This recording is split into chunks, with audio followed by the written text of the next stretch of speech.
Hey there, guys. Welcome to another action figure review. And life has a funny way of giving you reminders. In an almost serendipitous way, I already knew what action figure I was going to review. And that is the G.I. Joe Classified Major Bludd. And I don't know if you guys remember, but I have previously mentioned, I believe it was in the classified ninja video I did a while back. I mentioned how I have fond memories of playing with G.I. Joe action figures. My brother and I, when we were younger, we even took them down to a trip in Mexico, and it just so coincided that it's around the same time frame, like the month of May. I have so many fond memories of the month of May, in particular Mother's Day, and either visiting my grandma in Mexico or my grandma coming over to visit us. And yeah, I hadn't given it that much thought. I was still gonna do the video, and next thing you know, as you could clearly see, well, I don't know if I ever told you guys this, but I never called Major Bludd growing up. That is because I could hardly read when I grew up. This is pretty much an exact copy of the figure I owned as a kid. And I got the name from my brother, and the name that he gave him was Red Eye. So I pretty much grew up most of my life thinking that the name of this G.I. Joe villain was Red Eye. And I would even look it up because we also own Metalhead, and obviously Metalhead is the name of that G.I. Joe bad guy. And I would always look up Red Eye, could never find them, and could never understand why. And it's only until the G.I. Joe movie from 2009 came out, I was already grown up by then, that I figured out that, oh, his name was never Red Eye. It was Major Bludd. But it's so weird how those memories just stick to you forever. I still, in some form, in the back of my head, I still kind of refer to him as Red Eye to this day. And I could just close my eyes and just remember standing on that hill down in Mexico, on that dirt hill, playing with those G.I. Joe figures.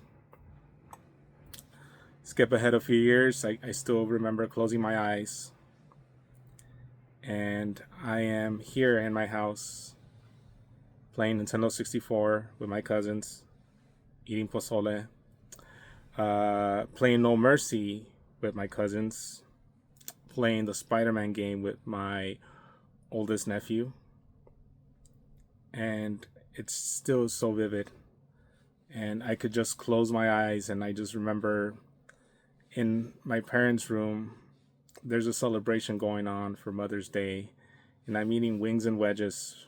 And I'm playing my Game Boy Color, and I'm playing, I believe it's either Pokemon Gold and Silver, or I'm playing Yu-Gi-Oh! Dark Duel Stories. And I close my eyes again, and I skip forward a few years, and I just remember playing emulated games on a personal computer that we finally got, while I'm illegally downloading songs off of Kazaa, Kazaa, and then I ended up getting LimeWire. And it's just so weird how I close my eyes and I'm in that moment, and I just remember all the people around me, and a lot of them are no longer here with us, and a lot of the ones that have changed, and they're not the same person anymore. They've grown up, they've gotten older. And yeah, I just never would have imagined that, as you get older, all you got left in the end are those memories. Life gives you a lot as you're growing up, but at a certain point, it starts taking away things, and it just leaves you with the memories. And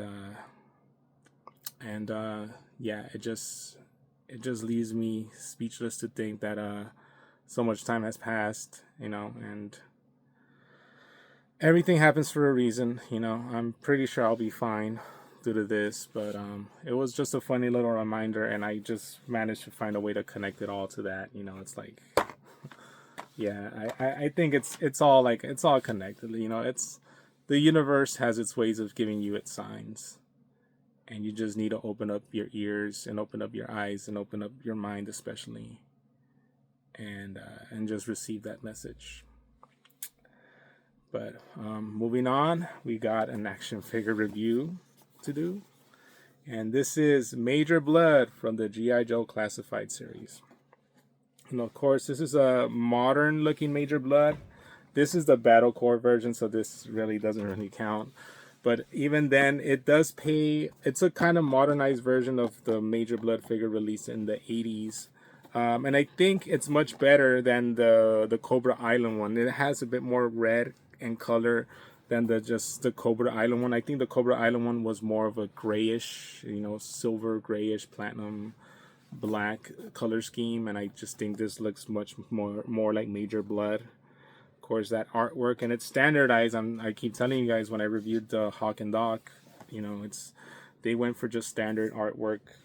And if it works for them, then who am I to complain? Of course, you see his helmet right there, how he looks like without the helmet. Good action shot of the figure. He is number 166 in the G.I. Joe line. And so there you go. Standard windowed packaging for the Classified series. And let's just open this guy up.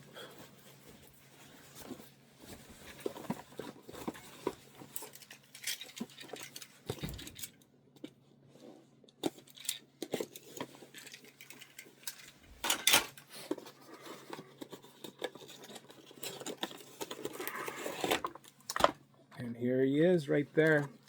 And he has a lot of accessories. I don't even think I'm going to try to get them out, but he pretty much has with like this backpack that pegs on. I'm pretty sure you could hold his arrows right there. He does have a pistol. He actually has two types of pistols and his helmet right there. And of course his dog tags, his evil looking dog tags. And let's get this figure out.